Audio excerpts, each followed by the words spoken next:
tratar hoje do tema no capítulo 2 do livro Pensamento e Vida. Esse livro que é uma obra do nosso querido Francisco Cândido Xavier, psicografado pelas suas mãos, uma obra do Espírito Emmanuel, o seu tutor, que esteve aqui com ele durante várias décadas, e vem nos ensinar a importância de conhecermos o pensamento diante da nossa vida. O item que nós iremos tratar é o item vontade. Farei uma breve leitura dele para a gente fazer uma explanação, não delongando muito o vídeo. O Emmanuel nos diz, no capítulo 2, comparemos a mente humana, espelho vivo da consciência lúcida, a um grande escritório, subdividido em diversas seções de serviço. Aí possuímos o departamento do desejo, em que opera os propósitos e as aspirações, acalentando o estímulo ao trabalho. O departamento da inteligência, dilatando os patrimônios da evolução e da cultura. O departamento da imaginação, amealhando as riquezas do ideal e da sensibilidade. O departamento da memória, arquivando as súmulas da experiência, e outros ainda que definem os investimentos da alma. Acima de todos eles, porém, surge o gabinete da vontade. A vontade é a gerência esclarecida e vigilante, governando todos os setores da ação mental. A divina providência concedeu-a por auréola luminosa à razão, depois de laboriosa e multimilenária viagem do ser pelas províncias obscuras do instinto. Para considerar-lhe a importância, basta lembrar que ela é o leme de todos os tipos de força incorporados ao nosso conhecimento. A eletricidade é energia dinâmica, o magnetismo é energia estática. O pensamento é a força eletromagnética. Pensamento, eletricidade e magnetismo conjugam-se em todas as manifestações da vida universal, criando gravitação e afinidade, assimilação e desassimilação, nos campos múltiplos da forma que servem à romagem do espírito para as metas supremas, traçadas pelo plano divino. A vontade, contudo, é o impacto determinante. Nela dispomos do botão poderoso que decide o movimento ou inércia da máquina. O cérebro é o dínamo que produz a energia mental, segundo a capacidade de reflexão que lhe é própria. No entanto, na vontade temos o controle que a dirige nesse ou naquele rumo, estabelecendo causas que comandam os problemas do destino. Sem ela, o desejo pode comprar ao engano aflitivos séculos de reparação e sofrimento. A inteligência pode aprisionar-se na enxovia da criminalidade. A imaginação pode gerar perigosos monstros na sombra.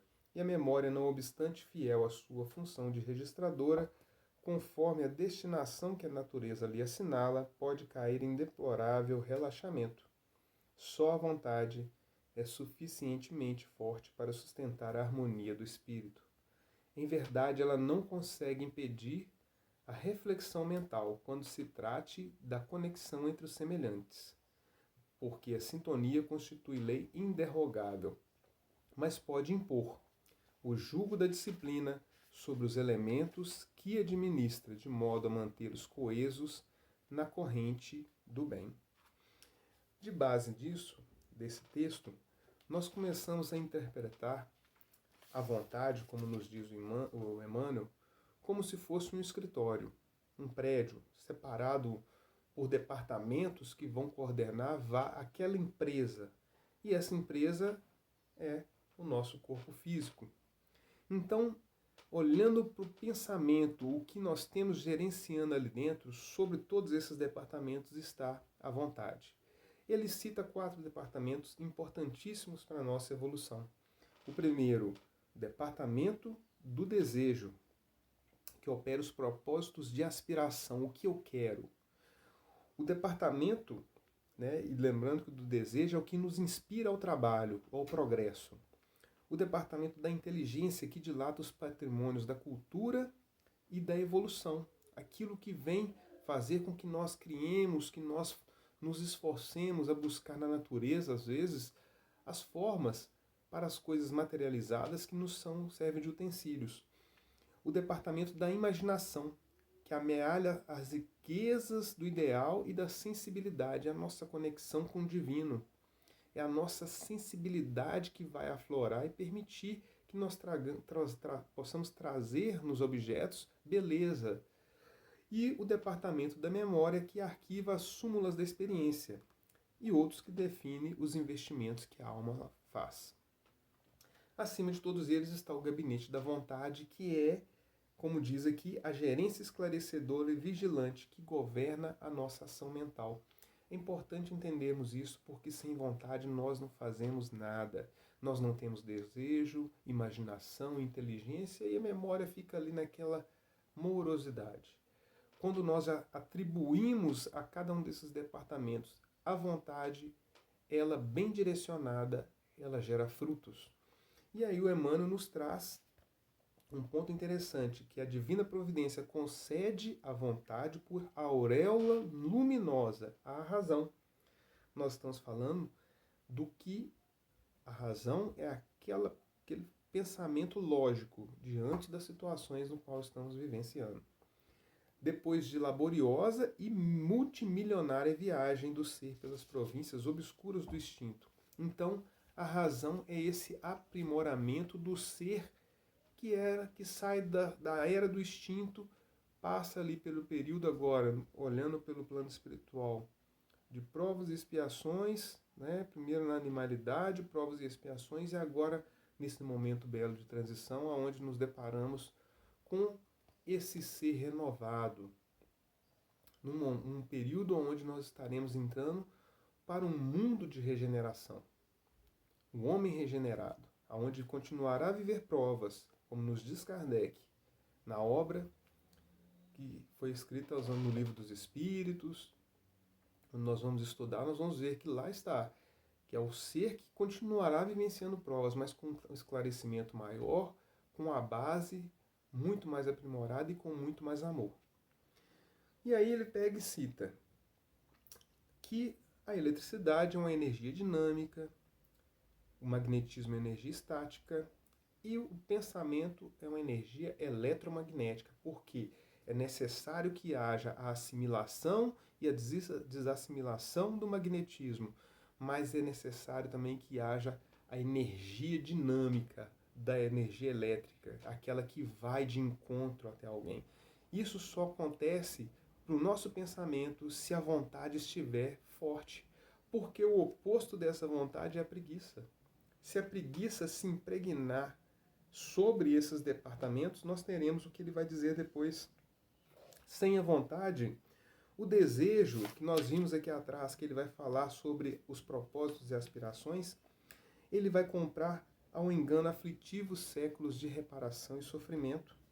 A inteligência que nós vimos atrás, que fala sobre os patrimônios da evolução e da cultura, nos aprisionará na enxovia da criminalidade. O departamento da imaginação, que amealha as riquezas do ideal e da sensibilidade, pode gerar perigosos monstros na sombra. E a memória, o departamento da memória, aquele que arquiva as súmulas da experiência, esse pode cair em deplorável relaxamento, quando nós atribuímos, ao invés da vontade, a preguiça, porque é o oposto daquilo que está ativo, é aquilo que está inativo, é aquilo que está inerte. É o que o Emmanuel fala, olha, a vontade é o impacto determinante. Nela dispomos o botão poderoso que decide o movimento ou a inércia da máquina. O cérebro é esse dínamo, essa energia mental que faz percorrer em sintonia aos que estão ao nosso redor e buscar, e criar, e se motivar, e se manter firme diante das dificuldades. Mas se trabalhamos a preguiça, aquele desânimo, o desconsolo, a falta de coragem, nós perdemos todos os benefícios que os departamentos que estão em nosso pensamento podem vivenciar, podem executar. É lógico que existem os casos que necessitam de tratamento, que necessitam de auxílio médico, que necessitam de um tratamento espiritual. Para esses casos especiais é necessário que tenhamos a humildade e que busquemos, que não estejamos também parados, que tenhamos a coragem de levantar a mão e dizer, eu preciso de ajuda. Porque se eu me guardar, se eu me selar num ambiente onde a dor me aprisiona, me tortura, eu perco toda a oportunidade terrena. E não é esse o objetivo ao qual nós assumimos com aqueles que nos tutelaram para essa encarnação. Para fechar, o Emmanuel diz: só a vontade é suficientemente forte para sustentar a harmonia no espírito, mas ele deixa uma observação de alerta. A vontade somente não consegue impedir a reflexão mental, o reflexo da nossa mente ao nosso redor. Quando se trate com a conexão entre semelhantes, nós estamos em constante conexão com encarnados e desencarnados, porque a sintonia constitui lei inderrogável. Mas podemos impor o jugo da disciplina sobre os elementos que administra, de modo a mantê-los coesos na corrente do bem. Somos nós que damos o direcionamento da viagem. Se eu quero ter um bom dia, amanheça agradecendo a Deus, amanheça com o olhar de que eu quero ter um bom dia, eu aspiro esse bom dia simplesmente pelo fato de existir, de despertar num ambiente que seja um lar, enquanto tantos não têm o mínimo, não têm o básico.